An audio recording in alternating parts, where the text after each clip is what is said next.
সে তো পৃথিবীর সব ঊর্ধ্বের সম্পর্কেরও ঊর্ধ্বে, যাকে শুধু ভালোবাসা আর ভালোবাসা দিয়েই তুলনা করা হয়। হ্যালো বাংলাদেশ, সবাইকে শুভেচ্ছা। কেমন আছেন? আশা করছি সবাই ভালো আছেন, আমিও ভালো আছি।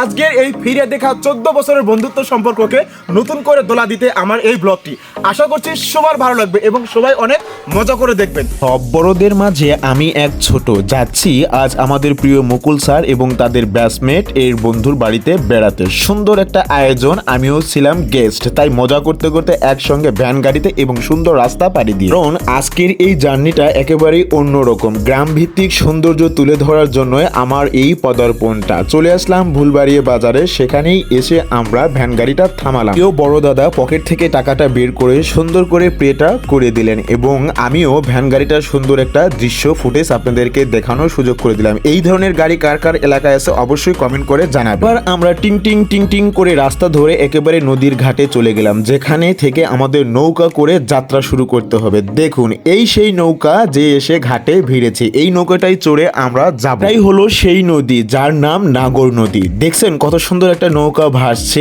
এই ঘাটে, দুর্দান্ত। আসসালামু আলাইকুম। আজকের এই ভিডিওটা একেবারে একটু ডিফারেন্ট হচ্ছে। আমরা এক জায়গায় যাচ্ছি, সেটা হচ্ছে আমাদেরই এসএসসি 2010 ব্যাচের একজন বন্ধু। সে অনেকটা অসুস্থ এবং তাকে না জানিয়ে যাওয়ার চেষ্টা করতেছি। এটা যাচ্ছে হচ্ছে আমরা ধর্মপুর গ্রামে। সে আসলে অনেকটা অসুস্থ, আর তাকে দেখার জন্যই হুট করে ঈদের দ্বিতীয় দিনে যাওয়া। সো চেষ্টা করব ওইখানকার সব কিছু আপনাদেরকে দেখানোর। আমরা ইঞ্জিন চালিত নৌকায় নদী পার হব, আর এই ইঞ্জিন চালিত নৌকার সেই মেশিনটিকে সুন্দর করে স্পিড খাওয়ানো হচ্ছে। ভাই, তার যদি স্পিড না থাকে তাহলে তো আমাদেরকে গন্তব্যস্থলে পৌঁছে দিতে পারবে না। একে একে সবাই নৌকাতে চড়ছে, আর আজকের যে গরমটা একেবারে ঠাটা পড়া, ওরে বাবা রে বাবা, একেবারে সবাই ঘেমে ঘুমে গায়ে গন্ধ ছুটে যাওয়ার মতো একটা অবস্থা। ছোটখাটো কিছু কেনাকাটাও করেছে স্যারেরা, বেশ ভালোই লাগলো। এই হলো অবস্থা, নৌকাটা সুন্দর করে ছেড়ে দিয়েছে, সবাইকে টাটা জানিয়ে আমরা এখন জলের মধ্যে চলছি ছুটে সেই প্রিয় দাদার বাসাতে। এই নাগর নদী বাংলাদেশ ও ভারতের মধ্যকার ঠাকুরগাঁ এবং উত্তর দিনাজপুর জেলা দিয়ে প্রবাহিত হয়েছে। এটি আত্রাই এবং সিংড়া উপজেলার সীমান্ত চিহ্নিত একটি নদী। ছোটখাটো ইতিহাস নদী সম্পর্কে আমরা জেনেই নিলাম, তাই না? দেখেন কত সুন্দর একটা নৌকা কি স্পিডে যাচ্ছে। এভাবেই এক পারের মানুষ আরেক পারে নৌকাতেই চলাচল করে, আর এই জলের ছলাছলা দৃশ্যগুলো দেখতে কি অপূর্ব।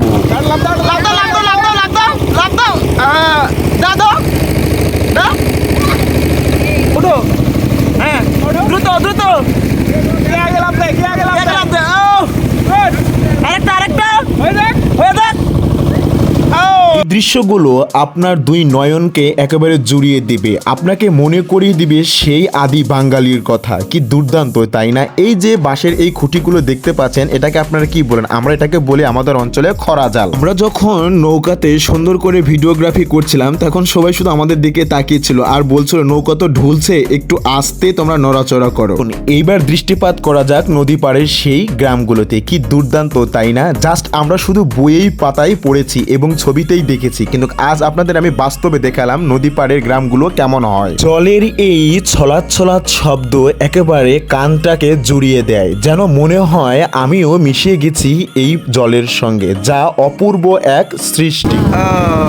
ও হচ্ছে নৌকার মাঝি, হয়তো মনে করবেন অনেক ছোট, কিন্তু ছোট না।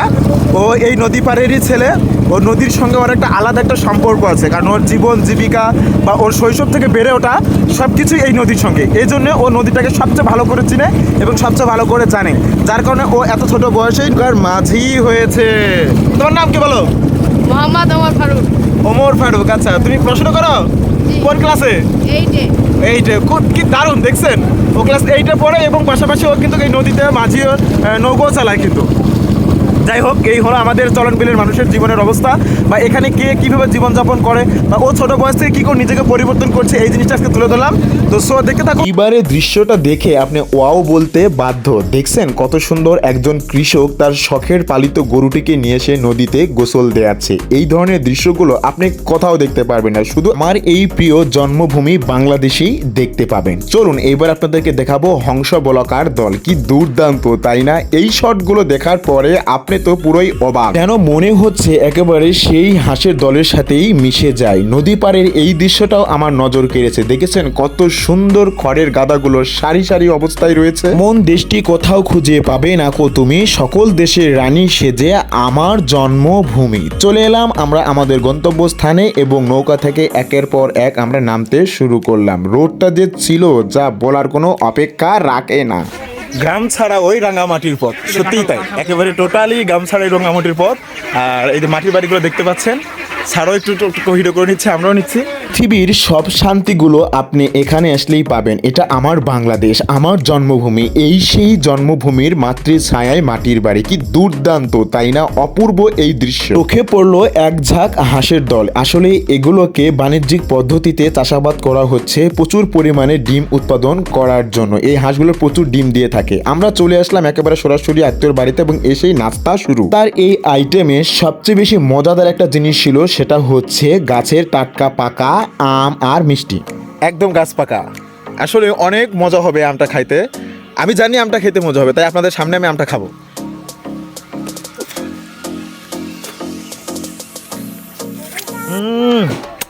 আত্মীয়র বাড়িতে সময় কাটিয়ে অনেক কিছুই করেছি, কিন্তু এটা দৃশ্যটা আপনাদের দেখানো সম্ভব না। সবাইকে বিদায় জানিয়ে এবং আত্মীয়কে বিদায় জানিয়ে আমরা চলছি আমাদের অন্য একটা গন্তব্যস্থলে। আমাদের এবারের প্রিয় মাঝিটা হচ্ছে এই চাচা, যিনি আমাদের নিয়ে যাচ্ছেন আমাদের গন্তব্যস্থলে। যাওয়ার পথে আমি কিছু আলাদা রকমের শট দিয়ে নিলাম, কারণ একটু অদ্ভুত টাইপের শট দিতে আমি সবচেয়ে বেশি ভালোবাসি। বিয়ের সাউন্ড বক্স নিয়ে এই নৌকাটা দেখছেন কত সুন্দর দ্রুত চলে যাচ্ছে। ওয়াও! তারপরে শুরু হলো আমার কিছু ড্রোন শটের পালা। আমি চেষ্টা করেছি ড্রোনের মতো করে শটগুলো নিতে, বেশ ভালোই লেগেছে আমার কাছে। আপনাদের কাছে কেমন লেগেছে জানাবেন। নদীর এই দৃশ্যটা যারা কাছ থেকে দেখেছে তারা শুধু জানবেন যে কতটা সুন্দর এবং কতটা মাধুর্যপূর্ণ।